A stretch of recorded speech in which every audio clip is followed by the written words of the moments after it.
Hello everyone, English teacher here. Welcome back to our channel.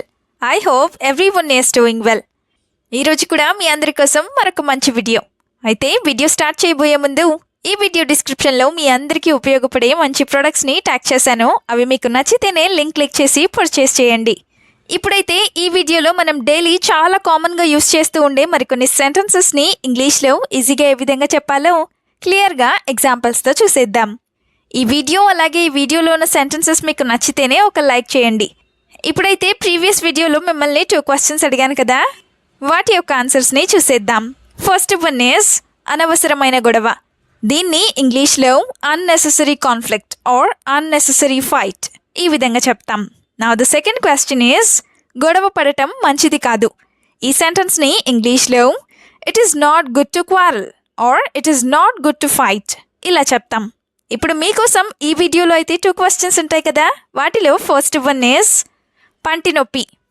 ఇలా అంటూ ఉంటారు కదా, అయితే దీన్ని ఇంగ్లీష్లో ఏ విధంగా చెప్తాం? What do we call this in English? Let me know in the comments. Now the second question for you which is అవన్నీ నీకు ఎవరు చెప్పారు? ఈ సెంటెన్స్ని మీరు ఇంగ్లీష్లో ఏ విధంగా చెప్తారో మర్చిపోకుండా కామెంట్ సెక్షన్లో కామెంట్ చేసి నాకు చెప్పేయండి. ఇప్పుడైతే లేట్ చేయకుండా మన వీడియోని స్టార్ట్ చేసేద్దాం. Let's get started. Sentence number 1 of this video is ఎక్కడి దాకా వెళ్ళావు, లేదా ఎంత దూరం వెళ్ళావు, లేదా ఎక్కడి వరకు వెళ్ళావు. ఇది చాలా కామన్గానే అడుగుతూ ఉంటారు కదా, సో దీన్ని ఇంగ్లీష్లో how far did you go, how far did you go ఈ విధంగా అడుగుతాం. హౌ ఫార్ అంటే ఎంత దూరం అని. ఇప్పుడైతే ఎగ్జాంపుల్స్ని కూడా చూద్దాం. First one is tell me how far you will go and I will come to. Tell me how far you will go and I will come to అంటే నువ్వు ఎంత దూరం వెళ్తావో నాకు చెప్పు, నేను కూడా వస్తాను అని. ఇప్పుడైతే సెకండ్ ఎగ్జాంపుల్ని చూద్దాం. అదేంటంటే I will not come that far you go or I will not come that far so you go అంటే నేను అంత దూరం రాను కాబట్టి నువ్వు వెళ్ళు అని. హౌ ఫార్ అంటే ఎంత దూరం అని, సో ఫార్ అంటే చాలా దూరం అని. సెంటెన్స్ నెంబర్ 2 ఈజ్ వచ్చిన వెంటనే కాల్ చెయ్యి. ఇది కూడా చాలా ఫ్రీక్వెంట్గానే అంటూ ఉంటారు కదా, సో దీన్ని ఇంగ్లీష్లో call me as soon as you come.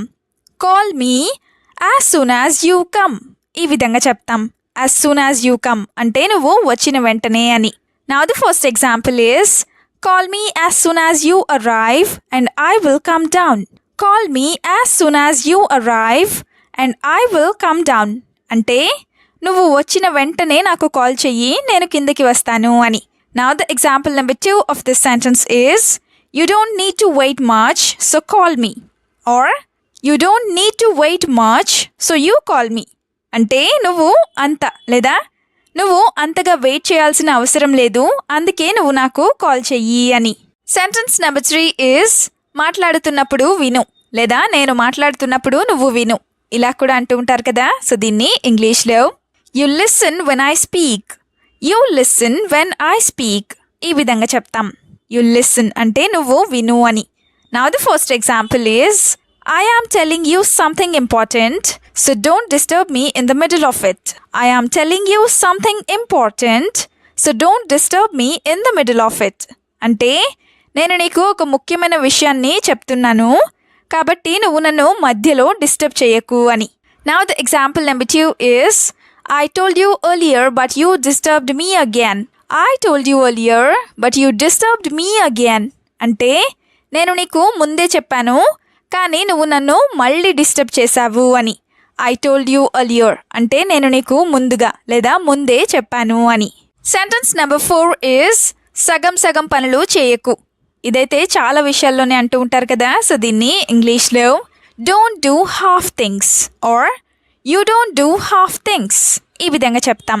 ఇప్పుడైతే ఫస్ట్ ఎగ్జాంపుల్ని చూద్దాం. అదేంటంటే you stopped in the middle of packing these books do it completely or you stopped in the middle of arranging these books so do it completely అంటే నువ్వు ఈ పుస్తకాలని సర్దడం మధ్యలోనే ఆపేశావు, దానిని పూర్తిగా చెయ్యి అని.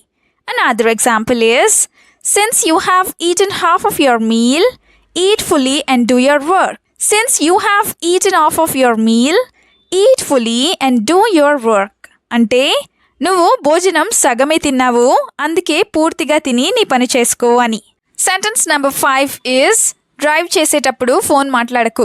ఇదైతే చాలామంది చాలాసార్లు చెప్తూ ఉంటారు కదా. సో దీన్ని ఇంగ్లీష్లో do not talk on the phone while driving or you do not talk on the phone while driving. ఈ విధంగా చెప్తాం. వైల్ డ్రైవింగ్ అంటే డ్రైవ్ చేస్తూ ఉన్నప్పుడు లేదా బండి నడుపుతూ ఉన్నప్పుడు అని. Now the first example is I get many calls while driving but I don't answer them. I get many calls while driving but I don't answer them. అంటే నేను డ్రైవ్ చేసేటప్పుడు లేదా నేను బండి నడిపేటప్పుడు నాకు చాలా కాల్స్ వస్తాయి, కానీ నేను వాటిని ఆన్సర్ చేయను లేదా నేను వాటిని లిఫ్ట్ చేయను అని. Now the second example is I pick up and talk only on important calls. I pick up and talk only on important calls. అంటే నేను ఇంపార్టెంట్ కాల్స్ని మాత్రమే ఎత్తి మాట్లాడుతాను అని.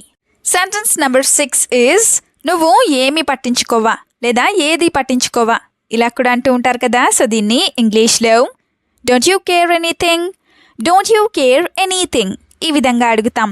డోంట్ యూ కేర్ అంటే నువ్వు పట్టించుకోవా అని.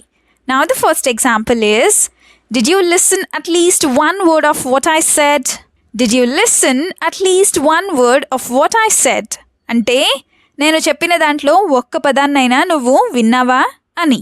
Another example is I know very well that you have not heard a word of what I know very well that you have not heard a word of what I have said. Or I know very well that you have not heard a word of what I said. అంటే నేను చెప్పిన దాంట్లో నువ్వు ఒక్క వర్డ్ని లేదా ఒక్క పదాన్ని కూడా వినలేదని నాకు చాలా బాగా తెలుసు అని. I know very well అంటే నాకు చాలా బాగా తెలుసు అని. నెక్స్ట్ సెంటెన్స్ ఈజ్ ఫోన్ తీసి పక్కన పెట్టు. ఇది కూడా చాలాసార్లు అంటూ ఉంటారు కదా. సో దీన్ని ఇంగ్లీష్లో you take the phone and put it aside. You take the phone and put it aside ఈ విధంగా చెప్తాం. పుట్టింగ్ అసైడ్ అంటే పక్కన పెట్టేయడం లేదా ఒక పక్కకి పెట్టడం అని. Now the first example is looking at the phone in the dark is not good for your eyes.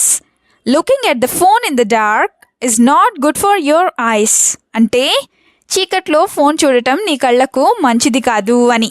ఇప్పుడైతే సెకండ్ ఎగ్జాంపుల్ని చూద్దాం. అదేంటంటే looking at the phone too much now will hurt you in the future. Looking at the phone too much now will hurt you in the future అంటే నువ్వు ఇప్పుడు phone బాగా ఎక్కువగా చూస్తూ ఉంటే ఫ్యూచర్లో నీకు నష్టం కలుగుతుంది లేదా ఫ్యూచర్లో నీకే నష్టం జరుగుతుంది అని. Now the last sentence is ఇంత లేటుగా ఎందుకు వచ్చావు ఇలా కూడా అంటూ ఉంటారు కదా. అయితే దీన్ని ఇంగ్లీష్లో why did you come so late? Why did you come so late? ఈ విధంగా అడుగుతాం. ఇప్పుడైతే ఫస్ట్ ఎగ్జాంపుల్ని చూద్దాం. అదేంటంటే what have you done so far? Why are you here so late? What have you done so far? Why are you here so late? అంటే నువ్వు ఇప్పటి వరకు ఏం చేశావు, ఇక్కడికి ఇంత లేటుగా ఎందుకు వచ్చావు అని. Another example is why did you come so late without answering my phone? Why did you come so late without answering my phone or my call? అంటే నువ్వు నా కాల్ ఆన్సర్ చేయకుండా లేదా నా ఫోన్ ఎత్తకుండా ఇంత ఆలస్యంగా ఎందుకు వచ్చావు అని. వీడియోని ఎండ్ వరకు చూసినందుకు థ్యాంక్ యూ సో మచ్. వీడియోలో ఉన్న సెంటెన్సెస్ అన్నీ తరచూ ప్రాక్టీస్ చేస్తూ ఉన్నట్లయితే you will become a better and fluent English speaker.